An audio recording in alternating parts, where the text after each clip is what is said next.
Boker Tov, bom dia. Continuando aqui novamente com o estudo sobre Isaías 53. Fala sobre o servo sofredor, Isaías 53, verso 9. Diz assim no hebraico: Vai ten et rechaim kivro ve'et ashir bemotav alo hamas asa velo mirmach bepiv.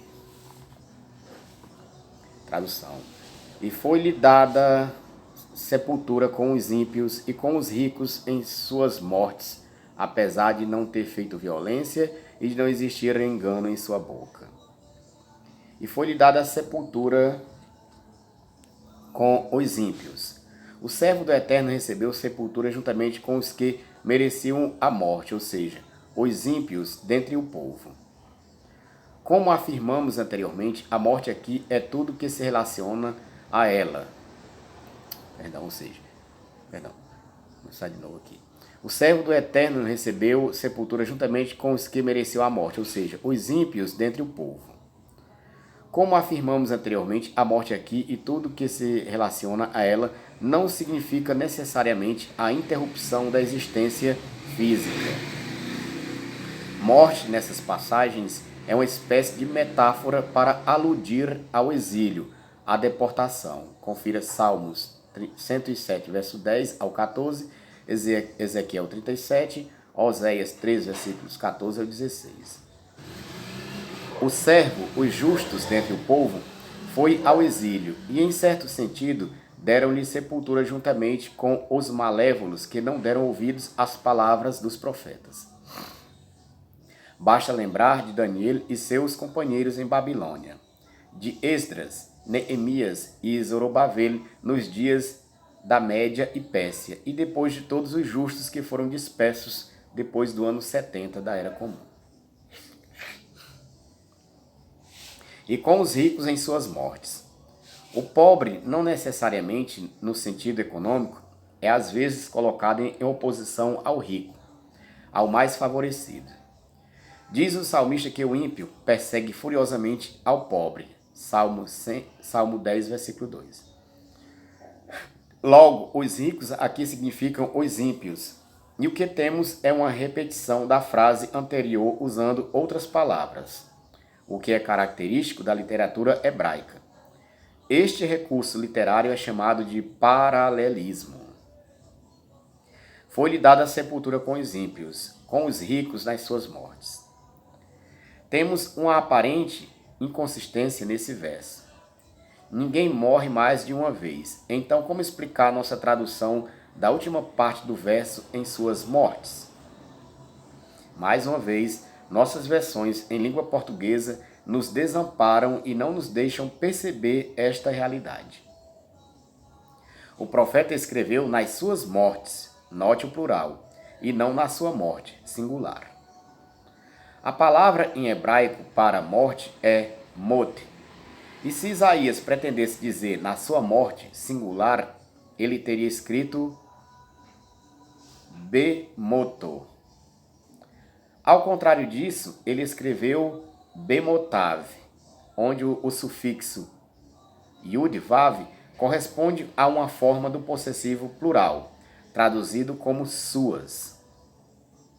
Hoje em dia, infelizmente, nenhuma versão em língua portuguesa transmite esta realidade. Mas voltando à questão, como explicar o uso do plural aqui, visto que ninguém morre mais do que uma vez? Bem, como já afirmamos, não estamos falando aqui de morte física como a conhecemos. A ideia da morte nessa e em outras passagens refere-se ao exílio, como já demonstramos. Vide Salmo 107, versículo 10 ao 14, Ezequiel 37, versículo 12, Oséias 3, versículo 14 e 16.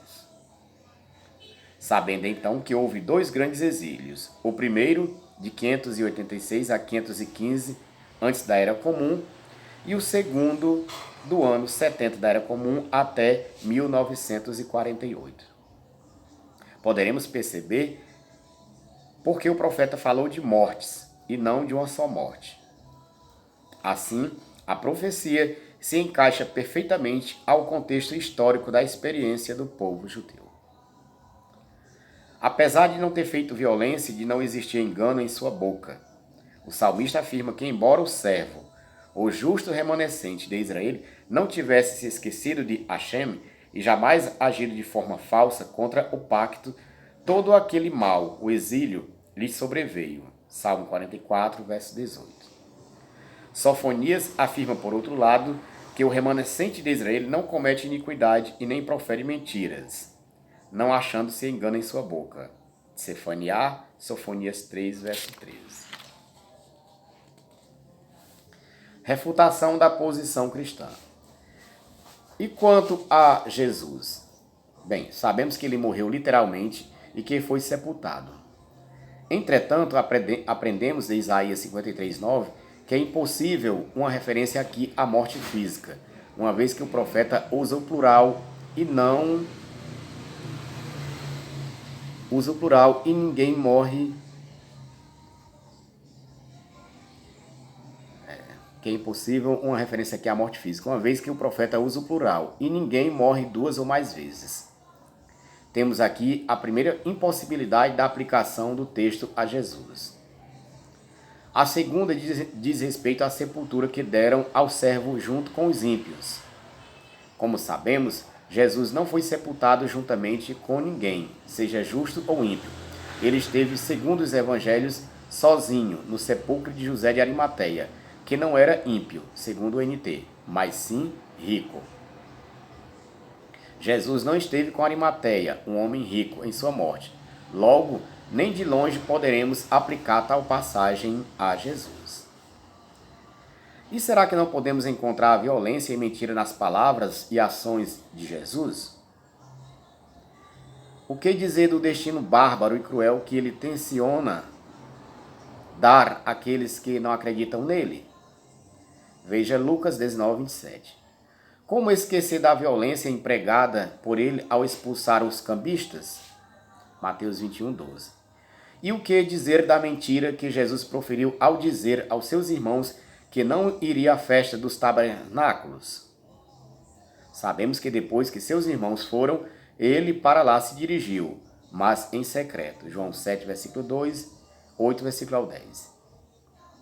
E o que dizer da maior mentira de todos os tempos, ou seja, a mentira da sua segunda vinda, visto que ele mesmo prometeu voltar ainda naquela mesma geração? Quantas centenas de gerações se passaram desde então? Vamos para Isaías 53, verso 10. Vadonai hafetz dakeo rehelir im tassim asham nafsho. Ire zerá yaarir yamin. Verefetz Adonai Beador Itzlach. Tradução. E ao Eterno agradou feri-lo, fazendo-o adoecer. Se ele imputar a culpa à sua alma, verá sua descendência prolongar os seus dias, e a vontade do Eterno prevalecerá pela sua mão. E ao Eterno agradou feri-lo. Sabemos pelo profeta Oséias, que foi o Eterno que feriu Israel, seu servo, e é ele mesmo quem os cura. Vinde e tornemos para o Eterno, porque ele despedaçou e nos sarará, fez a ferida e nola atará. Oséias 6, versículo 1. Se ele imputar culpa à sua alma. Note que a tradução da frase deixa claro que o servo não tem culpa, mas se ele imputar a culpa a si mesmo, verá sua descendência prolongar os seus dias. Ao longo do texto bíblico, vemos os profetas e os justos entre os israelitas assumindo, tomando sobre si a culpa que não tinham pelos pecados do seu povo. Daniel é um clássico exemplo. Eu, pois, dirigi o meu rosto ao Eterno Elohim, para o buscar com oração e súplicas, com jejum e saco e cinza. E orei ao Eterno meu Elohim, e confessei e disse: pecamos e cometemos iniquidades, procedemos impiamente e fomos rebeldes, apartando-nos dos teus preceitos e das tuas ordenanças. Daniel 9, versículos 3 ao 5. Jeremias, embora inocente, assim como Daniel, assumiu a culpa do seu povo. Nós transgredimos e fomos rebeldes. Lamentações 3, verso 42. Verá sua descendência prolongar os seus dias.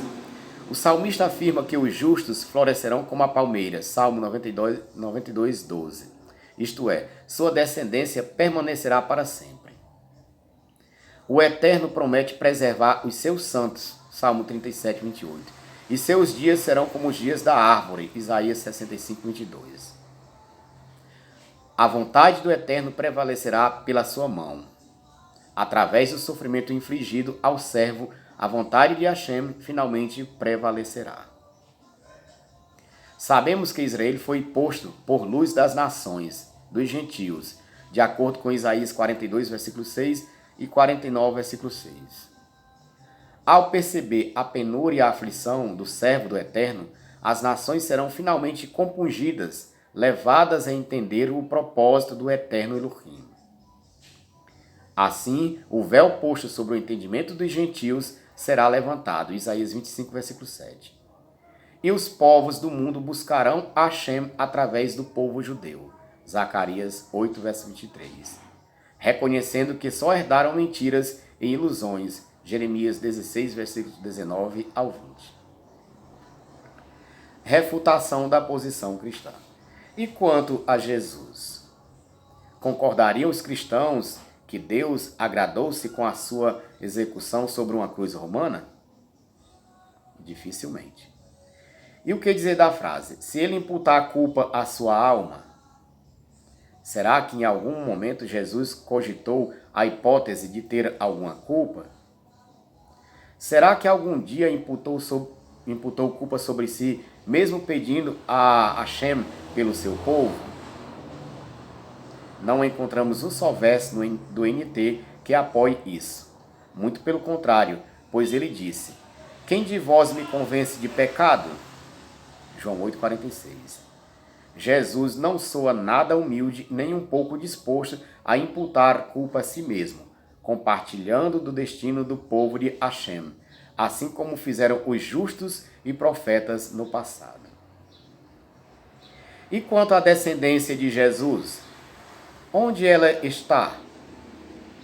Deixou ele alguma semente na terra?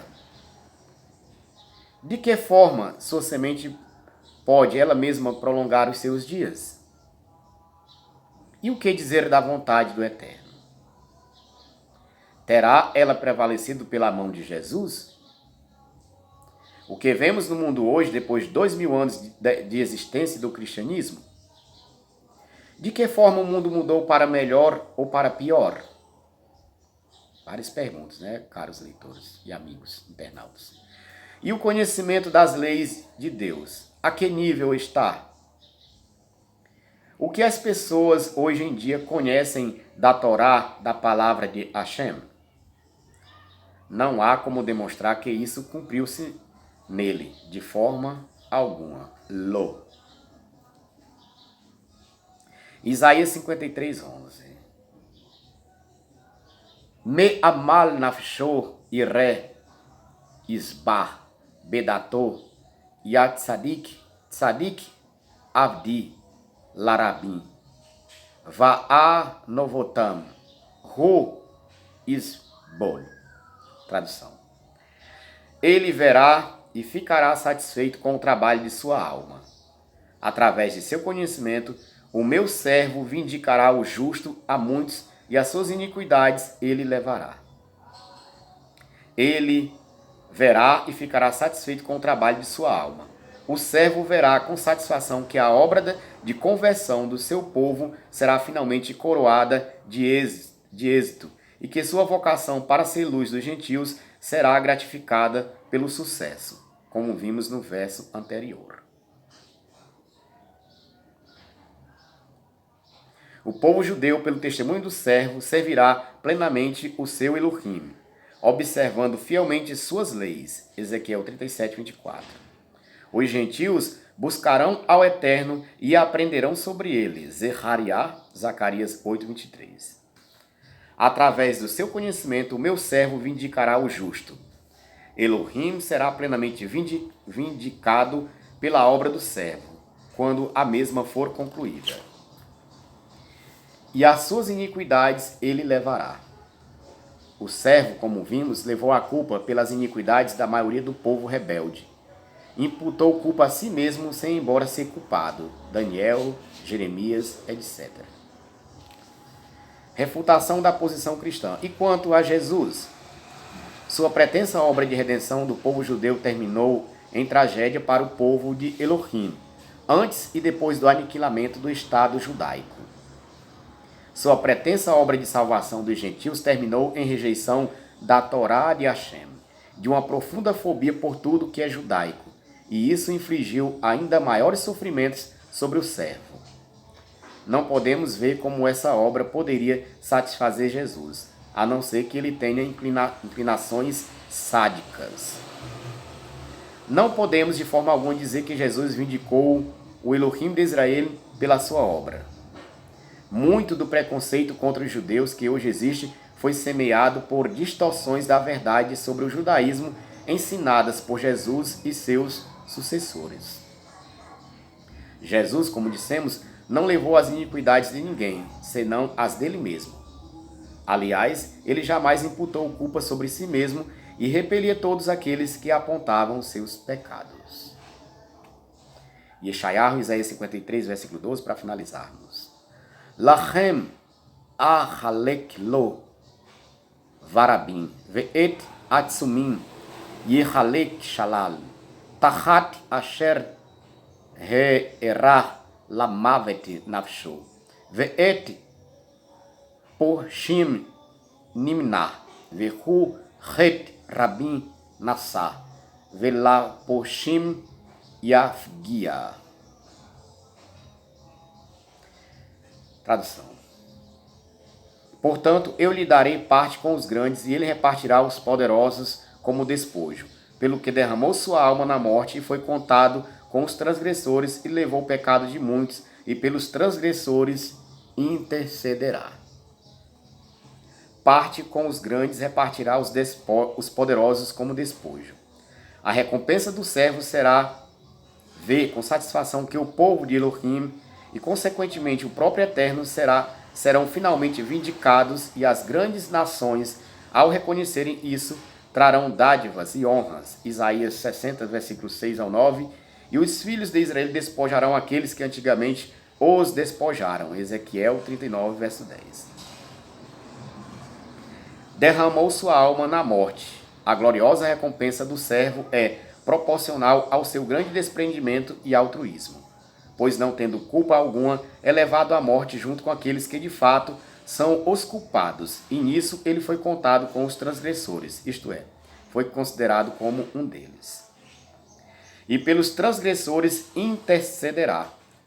Lembremos-nos mais uma vez da grande oração intercessória feita por Daniel em Babilônia, confessando o pecado do seu povo e imputando culpa também a si mesmo. Daniel 9. Jeremias fez exatamente isso ao compor o livro de Lamentações, Lamentações 3, 42. O verbo interceder está aqui no futuro por uma razão bem simples. A intercessão do servo não está restrita apenas ao passado. O profeta vislumbra por todo o capítulo 53 as penúrias e os sofrimentos pelos quais o servo ainda passaria. Os 2 exílios, pogroms, deportações, inquisições, holocausto, etc. E dessa forma, usa o verbo no futuro de forma bem apropriada. Que o Eterno Hakadosh Baruch Hu nos abençoe e nos dê uma Shavuot Tov. Que essa lição, que esse shiur sirva para aqueles que ainda não têm a exata compreensão das Escrituras Sagradas. Amém. Shalom, shalom.